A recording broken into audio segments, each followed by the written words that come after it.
జై శ్రీమన్నారాయణ. జ్ఞానానందమయం దేవం నిర్మలా స్ఫటికాకృతిం ఆధారం సర్వ విద్యానాం హయగ్రీవ ఉపాస్మహే. బుద్ధిర్బలం యశోధైర్యం నిర్భయత్వామురోగత అజాఢ్యం వాక్పుటత్వం చ హనుమతు స్మరణాత్ భవేత్. చక్షుషే జగతాం కర్మ సాక్షినే తేజసాం నిధే మూర్తిత్రయ స్వరూపాయ మార్తండాయ నమో నమః.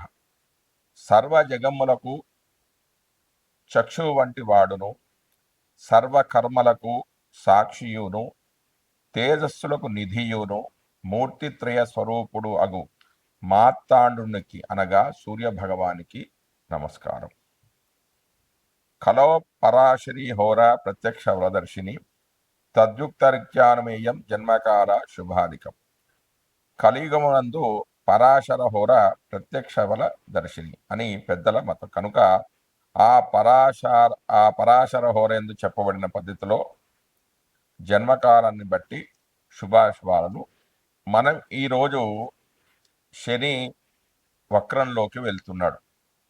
వక్రగతిలోకి వెళ్తున్న శని ఎలాంటి ఫలితాలను ఇస్తాడు, అసలు వక్రత్వం అంటే ఏమిటి, దాని గురించి మనం ఇప్పుడు ఈ వీడియోలో తెలుసుకుందాం. శుభగ్రహాలు వక్రించిన రాజ్యప్రాప్తి, ధనప్రాప్తి అనేవి కలుగుతాయి. పాపగ్రహాలు వక్రించిన వ్యసన పరులు అవుతారు. బలవంతుడై వక్రించిన శుభగ్రహాలు అత్యంత శుభ ఫలితాన్ని ఇస్తారు. పాపగ్రహాలు దుఃఖాన్ని కలుగజేస్తారు. గ్రహాలు వక్రంలోనూ ఉచ్చలోనూ ఉన్నప్పుడు ఆ బలం అనేది ఇతర గ్రహాలచే హరించబడుతూ ఉంటుంది. అంటే తన బలాన్ని ఆ గ్రహాలు కోల్పోతాయి. అంటే ఈ సందర్భంలో వాళ్ళు చేయాల్సిన శుభ ఫలితాన్ని చేయరు.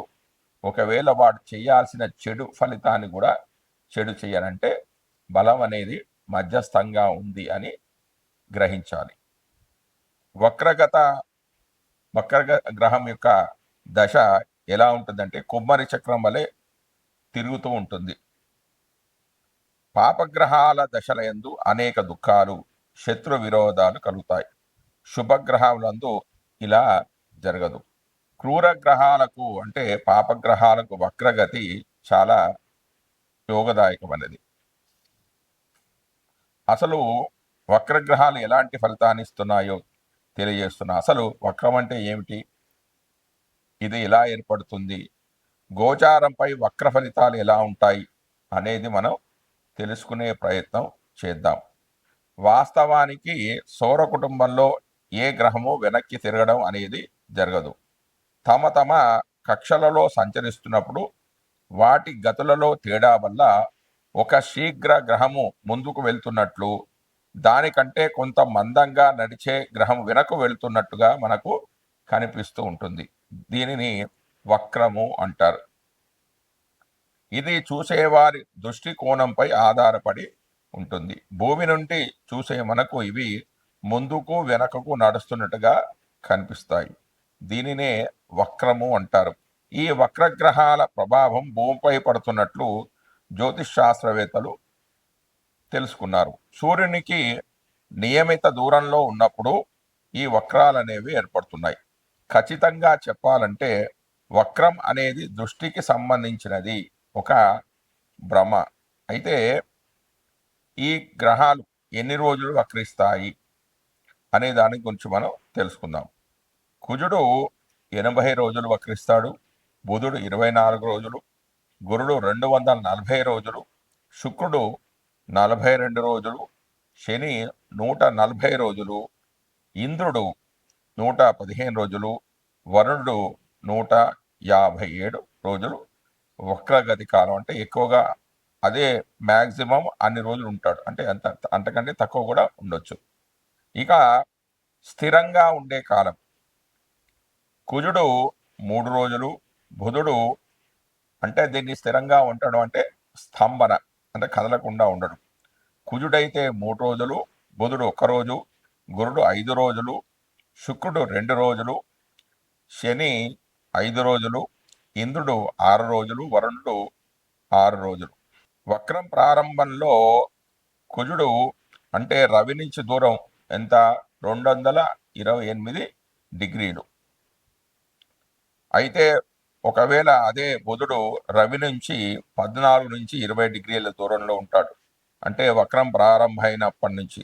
తర్వాత గురుడు 245 డిగ్రీల దూరంలో ఉంటాడు. శుక్రుడైతే 29 డిగ్రీలు, శని 251 డిగ్రీ, ఇంద్రుడు 251 డిగ్రీ, తర్వాత వరుణుడు 259 డిగ్రీలు. ఇక వక్రగ్రహం అయిపోయింది. రుజు మార్గంలో అంటే సవ్యంగా వెళ్ళే గ్రహము ఎన్ని డిగ్రీలో ఉంటుందంటే కుజుడు అంటే ఇదంతా కూడా రవి నుంచి దూరంగా భావించాలి. కుజుడైతే 132 డిగ్రీలు, బుధుడైతే 17 నుంచి 20 డిగ్రీలు, గురుడు 115 డిగ్రీలు, శుక్రుడైతే 29 డిగ్రీలు, శని 109 డిగ్రీలు, ఇంద్రుడు 109 డిగ్రీలు, వరుణుడు 111 డిగ్రీలు. ఇది గ్రహాల యొక్క వక్రగతి, స్తంభన, రుజుగతి. అయితే వక్రగ్రహాలు ఇచ్చే ఫలితాలు ఎలా ఉంటాయి?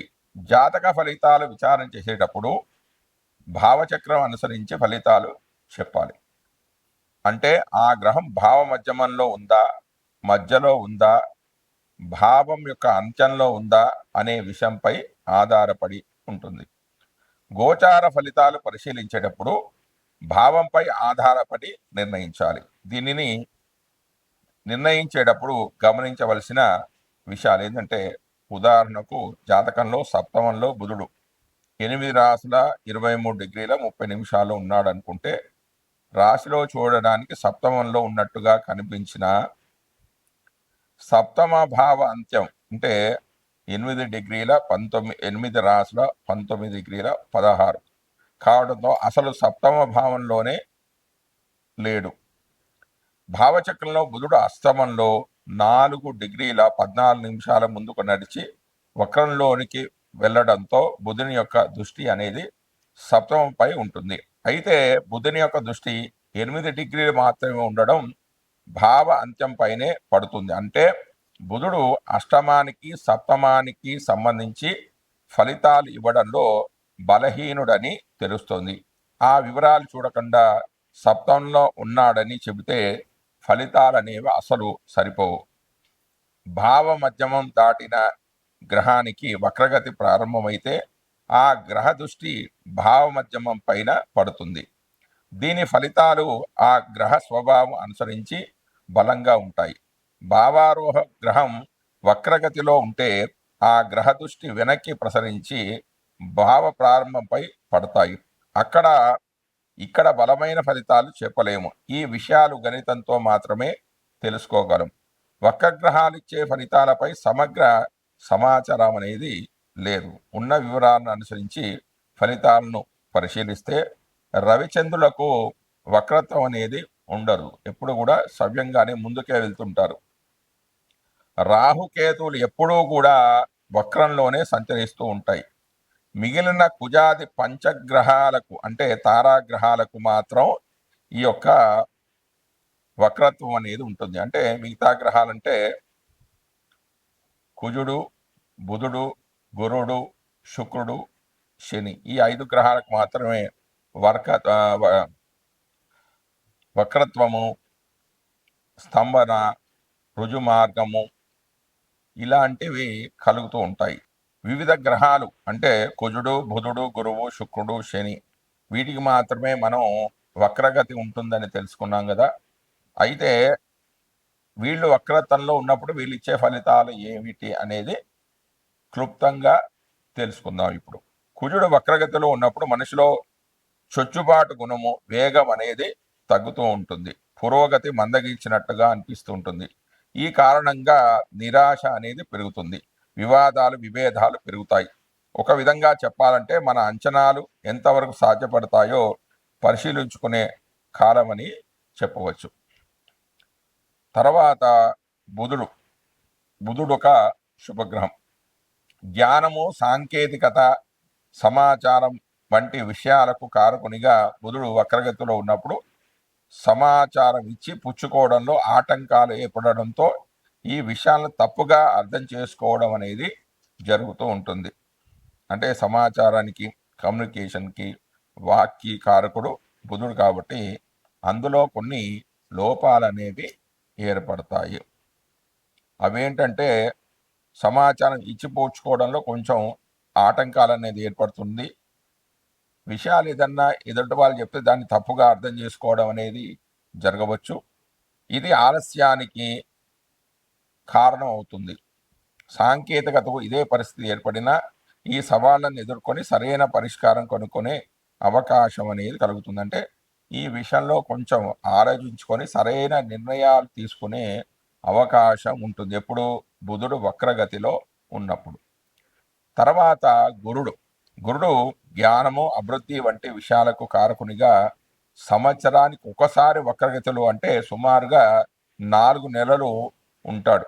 ఏదైనా విషయం పైన మన అవగాహనను పునరావలోకనం చేసుకునే విధంగా అంటే మళ్ళీ మళ్ళీ ఆలోచించుకునే విధంగా చేస్తాడు. మన నమ్మకాలను, విలువలను పునఃపరిశీలన చేసుకునేలా చేస్తుంది. ఇది మానసిక చైతన్యానికి ఎంతో ఉపయోగిస్తూ ఉంటుంది. తర్వాత శుక్రుడు కూడా శుభగ్రహమే. అంటే బుధుడు, గురువుడు, శుక్రుడు శుభగ్రహమే. బుధుడు శుభగ్రహాలతో కలిస్తే శుభుడుగా, పాపగ్రహాలతో కలిసే పాపగ్రహంగా జాతక పరిశీలనలో మనం గుర్తించాలి.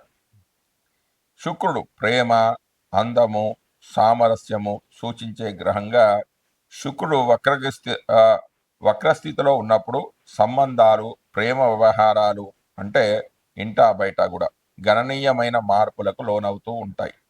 వ్యక్తులను మరింత లోతుగా అంచనా వేసే సమయం. అంటే నేను ప్రేమించిన వ్యక్తి సరైన వాడా కాదా, ఇతన్ని వివాహం చేసుకుంటే జీవితం బాగుంటుందా బాగుండదా అనే ఒక ఆలోచన. అంటే తిరిగి ఆలోచిస్తూ ఉంటారు.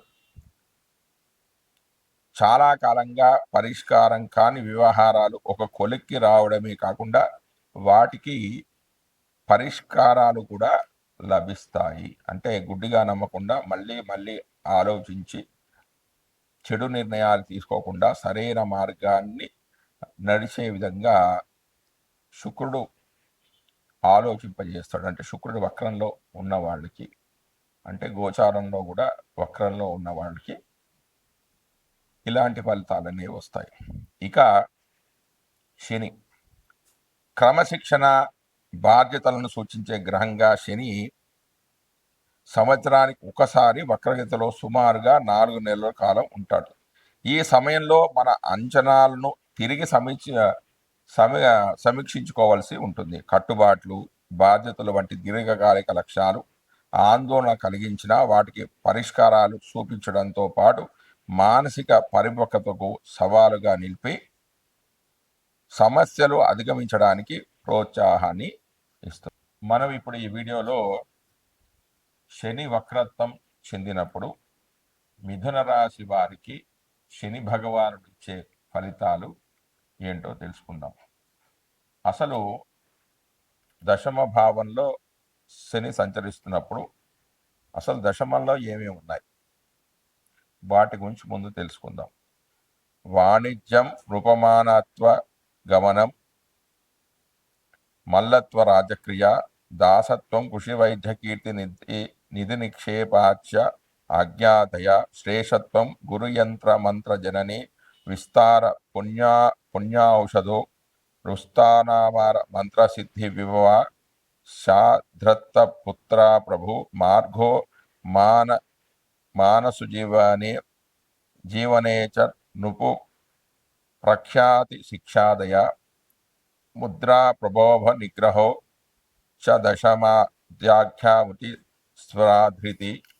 అంటే వ్యాపారం, రాజగౌరవం, అశ్వగమనం, శరీర బలము, రాజకార్యాలు, గొప్పతనము, గురువు, యంత్రాలు, మంత్రాలు, తల్లి, విస్తృత పుణ్యకార్యాలు, ఔషధులు, తొడలు, మంత్రసిద్ధి, వైభవం, పెంపుడు కొడుకు, రాజు, మార్గం, గౌరవం, సుఖజీవనము, రాజుల వద్ద ప్రఖ్యాతి, శిక్షాధికారము, ఇతరులపై దయ చూపడము, ముద్రాధికారము, ప్రాభవము, నిగ్రహము, ఆజ్ఞాపించడం, బుద్ధి అనే అంశాలు దశభావంలో పరిశీలించాలి.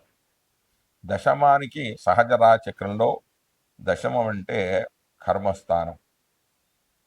ఈ కర్మస్థానానికి అధిపతి శని. అంటే మకర కుంభాలు మామూలుగా సహజ రాచక్రంలో దశ అంటే లాభానికి మరియు కర్మకు కారకుడు కూడా శని భగవానుడే. అంటే గోచారిత్యా 10వ స్థానంలో సంచరిస్తున్న శని భగవానుడు అంత మంచి ఫలితాలు ఇవ్వడు. అంటే పాపగ్రహాలు ఎప్పుడు కూడా 3, 6, 11 స్థానాల్లో మాత్రమే శుభ ఫలితాలను కలుగజేస్తారు.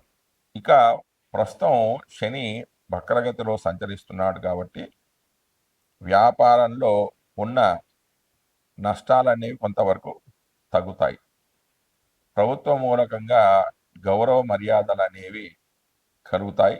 శరీర బలం అనేది మళ్ళీ క్షీణించిన శరీర బలాన్ని మళ్ళీ పుంజుకుంటుంది. అంటే మంచి ఆరోగ్యం అనేది మళ్ళీ కలుగుతుంది. గురువులు మంచి వాళ్ళ యొక్క విద్యాబుద్ధులు చెప్పిన గురువులను మళ్ళీ కలుసుకోవడం, వారి ద్వారా మంచి మంచి విషయాలు తెలుసుకోవడం అనేది జరుగుతుంది.